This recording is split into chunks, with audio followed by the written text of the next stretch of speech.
I'm Mark from Junior Doctor, and this is a Toxic Wobble production.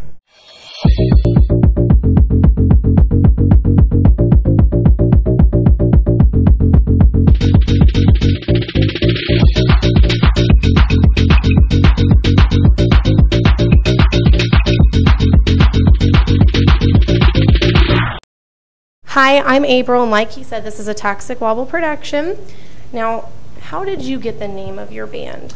Well, our band name is Junior Doctor, and here's the thing. There's actually a lie about how we got our name, and I want to tell you the truth because I don't want to start our relationship out with a lie. You know what I mean? Like, I mean, if I was like, hey, my name is Mark, here's a big fat lie, then how could we be friends after that? So and now you're gonna pinky promise, so I know that you're telling the truth. Pinky promise. All right. It's the truth. See this shit? All right. Well, the honest truth is that literally, I mean, you know, me and the bandmates, we just met through mutual friends, and we were trying to come up with a band name. We saw Junior Doctor scrolling through some movie credits, like, you know, it was like Police Officer 1 played by whatever. It was Junior Doctor played by, and so we're like, oh, that's kind of cool. You can abbreviate it JRDR, and that's kind of like a cool branding thing. And that was just it. And we got like the straight mouth head nod from everybody. It's like, oh, okay, well, that's a boring story, you know. So, I like it. Here's what we did. We started telling people, and this was before we were thinking about making this a career. We started telling people we went to med school, and that we dropped out, and against our parents' wishes. And it was this big mess, and so many people were like, oh my gosh, that's crazy. You were in med school, and we had to, like, because we didn't know anything about med school, we would have to say, well, we can't go into it because of legal reasons. But yeah, we dropped out of med school, and so we haven't made an official announcement that it's not true. But I guess this could be it. This could be the official announcement. That's a big fat lie. I'm so sorry. I'm not a liar. I mean, I guess I am, but I don't want to be anymore. He can't take the lies. They just snowball effect, and now you don't know. I can't take it anymore. How long have you been Junior Doctor? We've been Junior Doctor for almost 5 years. You've been lying for 5 whole years. That's a big lie. I know. We've probably been lying for 4, because at first it was just, you know, everyone giving us this straight-lipped head nod. It was like, no, boring. You know what I mean? But now that we know the truth, that's actually really cool, because who watches the credits anyway? No, I mean, nobody does. Not many people, but we were, you know, we were up so late. It was like 5 in the morning, and we're just like I think that one person in the room at the time was like throwing the word sassy in every name, and it was like, dude, you're driving me crazy. It was just the worst. It was the absolute worst. But yeah, we were watching movie credits instead of anything. It was bad. What movie? I don't even know. I have no idea. It was like something on Comedy Central. And that's the thing. We were all so delirious. We didn't even know what was on TV. It was like quiet in the background. It just kind of caught someone's eye, and we're like, whoa, dude, that could be cool. That's it. And then you lied. And then I lied. So someone keep an eye out. Watch every credit in every movie, and if you find one that says Junior Doctor, let me know. It could be on your next T-shirt. It could be. And then now they know. That panel from the credit, just a super boring panel of credits with Junior Doctor on it. And have it highlighted so people know, and be like, and then on the back. The weirdest T-shirt design ever. And then put on the back, now you know. And now you know. We're not no longer liars. That would be kind of cool. 5 years in the making. Let's do it. Who writes the songs? I write the song. You know, there was a moment. You lying to me? No, I'm totally telling you. There was a moment in my head where I was getting ready to say the songs write themselves, because like that'd be like the poetic, weird, like too serious guy thing to say. Can you say it to the camera like that? The songs write themselves. No one writes a song. No, I write the songs, and yeah, they're all like, I mean, they're about real experiences in my life. I'm not one of those guys who has like, you know, 100 songs. I literally just, you know, I write enough songs to make our album or whatever, and then we make it. But yeah, I write about like real experiences in my life. It's hard for me to sit down and write about hypotheticals. Mm-hmm. So it's typically like a really intense emotion in a relationship, like either like hate or love. So those are my songs. I either hate you or I love you. So sorry. Apparently he likes me because he I told do. The truth. I did. I told her the truth. I'm trying to start off a good, fresh, you know, wonderful relationship. I appreciate it. Somebody else is going to take me to catering, so I'm glad you're being honest with me. Honesty is the best policy. I agree. So you said that you met through mutual friends and you've known each other for 5 years, but did you know each other a little bit before you started the band, or did you meet each other and then bam, the band started? We met each other basically through the band. I met my drummer because I was looking for a drummer, and it's such a weird story. I don't even want to tell it to you because at the time I'm actually married, and at the time when I met him, I was just being such a weirdo. I thought, how funny would it be if I start this local band, and like maybe I didn't want anyone to know who I was, so I thought I would wear a mask at our shows, but not like a scary mask, just like a weird mask that I drew a mustache on or something. So I showed up at our drummer's house one day. Here's what I did. I called him, assuming he would know who my band was because I was in like some other band. And I disguised my voice, called myself a different name, and I told him the whole thing. Like, I don't want anyone to have any preconceived ideas because of the last band I was in about what we're going to sound like. So I don't even want you to know. So I'm going to show up at your house and we're going to do an audition, and I'm going to be wearing a mask. And he's like, all right, I guess. And then he hung up and he calls me back like 5 minutes later, and I didn't pick up, but he left me a message. He's like, hey, you just told me that I can't know who you are. You're going to show up at my house. No one else can be there. You're going to be wearing a mask. I don't know, man. This was kind of shady. Why don't you give me a call back? So he ended up going through with it, and my wife came with me, and we had just had our first son. And he's like in a baby carrier, and she's just like hanging her head like, I'm so sorry, this is the worst thing. And I show up like in a t-shirt I made into a mask with like a mustache drawn on it, and our drummer at the time was like 17, and God, I'm such a weirdo. But anyway, so we jammed for like 20 minutes, and I'm like, all right, I'm going to show you who I am. And I whip off my mask, expecting him to know, because I was in this local band before that I figured he would know who I was. And I whip off my mask, and I'm like, well, here I am. And he's like, what's your name? And I was like, I'm Mark Hartman. He's like, you're John Hartman's brother. You're his big... And he like knows my little brother. He doesn't even know me. And I'm like, oh, whatever. I was in a band around here. We it's just the worst. It was the worst meeting story ever. I was like such a strange guy. Anyway, our bassist I just met at the party, but our drummer I met through a really weird turn of events. I would be very scared. Not just... It doesn't have to be a scary mask just because you made a mask. Yeah. That's weird and kind of creepy. So I wouldn't want you to come knocking on my door. If I looked out the little peephole, the door wouldn't be answered. I feel like since then I've become a little more well-adjusted and a bit more normal. I don't walk around trying to meet people with masks on anymore. No, because then you'd be arrested. That's pedophilism. I think that's a word, right? What? Pedophilism? Well, if I did that to little kids, yeah, I think that there's a fine line. You can't do that too much. Well, and how old were you when he was 17? Oh, you're right. Yeah. I think I was like 22 or something. Pedophile.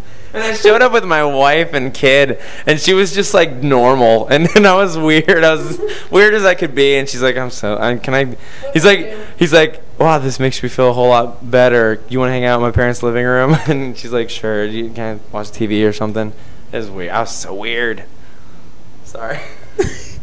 Pedophile. I don't know. No, it didn't. I mean, it doesn't. To be pedophile, don't you have to like inappropriately touch them or something? I didn't touch him.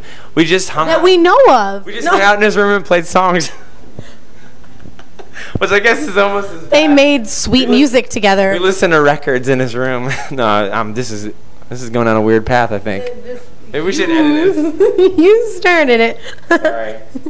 So, do you have any instrument brand loyalty that you just have to be around? I love Gibson guitars. And the reason is because when I was 15 years old, my parents bought me a Gibson Les Paul, and it was my favorite band at the time, Blink-182. Their guitarist had the same one, and I loved the way it sounded. It was so big and like beefy, and I didn't even know like what. Hold on. That's commonly used to describe the guitar tone. Big and beefy. From Blink-182. This is so dirty. I picked the lead. She has a menu of like topics I can pick from, and I picked like the cleanest options, and still I'm saying words like big and beefy, and it's. Yeah, and you're turning this into something it wasn't supposed to be. I don't know if I am. I think it's just a weird natural. I don't know. He's just weird, and sorry. A previous pedophile. No, I'm not. We're never inappropriate. I never touched him. He's my good friend now. He's of age, and we're just buds. Next question. Do you have any advice for upcoming musicians? Yes. Honestly, as far as like, when people ask me, like, oh, how did you get your band signed, or how did you get this? I really don't know how it happened exactly. The only thing I can say is that we just didn't turn down any opportunity that was given to us. It was pretty much, I mean, if we had an opportunity to play in front of like 3 bikers at a biker bar, we did it, you know, and you end up meeting other bands that are doing the same thing, and you kind of build this, you know, camaraderie, a brotherhood, like this network of bands that are all trying to make it out of your hometown, and you know, you throw each other's names around, you play shows together, and that really was kind of how everything sort of started for us, and just take it a step at a time, but just don't turn down any opportunities. Do everything you can. Good advice. Yeah, you're right. That was solid A advice. I was like not perverse, just totally normal advice. I know. I'm surprised. So weird of It's so weird of you. Either way, you're weird. I'm just kidding. Now, okay, blast from the past questions. Where did you grow up? I grew up in Cocoa Beach, Florida. Actually, I claim Cocoa Beach, Florida because it's like the most notable area. Like Ron John's is there, the Space Center's there, but I actually grew up on an island called Merritt Island, and it's right next to Cocoa Beach, literally like 5 minutes outside of Cocoa Beach. But when I say Merritt Island, people are like, I don't know what that means, but yeah. So I grew up on Merritt Island, Florida. Long story. It was like two words I could have said. It's okay. I'm glad you were honest, you know, straightforward with me. Real. I'm trying to get real. I'm trying to be honest. From trying to have a new leaf. I appreciate it. What was your favorite cartoon as a child? You know, I gotta say, I think it was Gummy Bears. There was this Disney TV show called Gummy Bears, and they weren't like chewy gummy bears. They were these little bears. And they like were heroes. They lived in the woods, and they drank gummy berry juice, and it made them bounce really, really high. And they saved. Did they have a dance or anything like that? No, but they had a theme song. It was like gummy bears bouncing here and there and everywhere. High adventure that's beyond compare. They are the gummy bears. That's it. Have you been practicing that? Actually, I sing myself to sleep with that every single night when I'm on tour. I was like, time to go to bed, Mark. Gummy bears. Anyway, it's my thing. It's an 80s cartoon. It was great. I was born in the 80s. I'm not ashamed.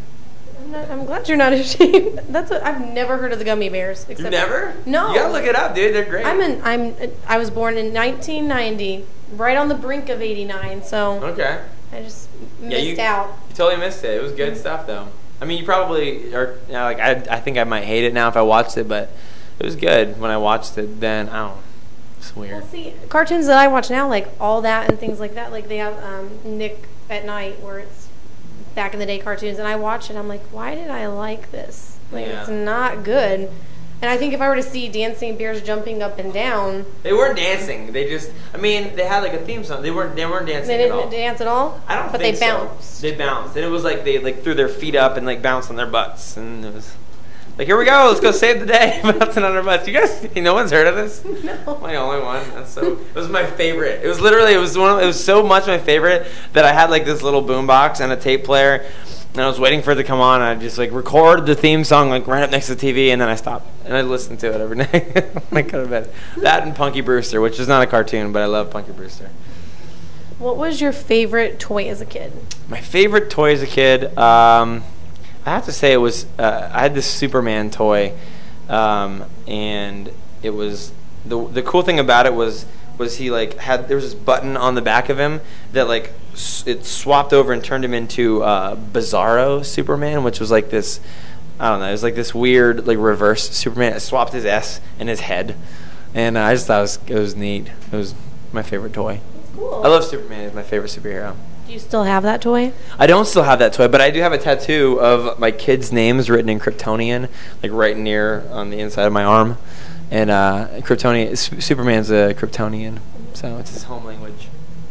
So I didn't realize that was an actual language that you could get tattooed on you, though. That's really cool. You can actually make up languages to have tattooed on you. You can have anything you'd like tattooed on you. Sure you could. There's a new law saying that. Wow. But are those really their names? Like, you're positive? It doesn't say anything? Well, yeah, I was wondering if I didn't go in and said, hey, what's a cool language? And he's like, Kryptonian, dude. And I was like, put my kids in that. No, I figured it out. And so I gave him the symbols. Yeah. It was easy to find. Just Google Kryptonian language or alphabet. It's right there. Google everything. Who knew? I'll Google gummy bears too because I'm kind of intrigued. You should. Well, you gotta Google Disney gummy bears because if you Google gummy bears, it's probably like the Hasbro gummy bears, which are great. I love those too, but they weren't a show. They were not a show. What was your first job? I worked at a Dairy Queen, and it was a lot of fun. I ate a lot of ice cream. I mean, I had so much ice cream. It was so bad. It was to the point where we would like. It was one of those jobs. It was all teenagers. Even like the person on like watching the store, like manager, was a teenager, and so we would like cover our faces in ice cream and like answer the window, and people would like leave, and it was bad. It was bad. But it was like this little small town, and everyone knew the Dairy Queen was run by a bunch of teenagers, so they were kind of used to it. But it was a lot of fun. It's a cool job. You just like putting things on your face and going. When did I say that before? Oh, with my mask. Yeah, I guess I do. I like to conceal my identity. I like superheroes. I guess maybe that's some sort of subliminal. I didn't even notice that before. You pointed that out. I'm gonna talk to my therapist about that. Maybe there's something I need to work out. All right. Well, I'm April. I'm Mark. Masked Man, and this has been a Toxic Wobble production. Subscribe. Check out other interviews.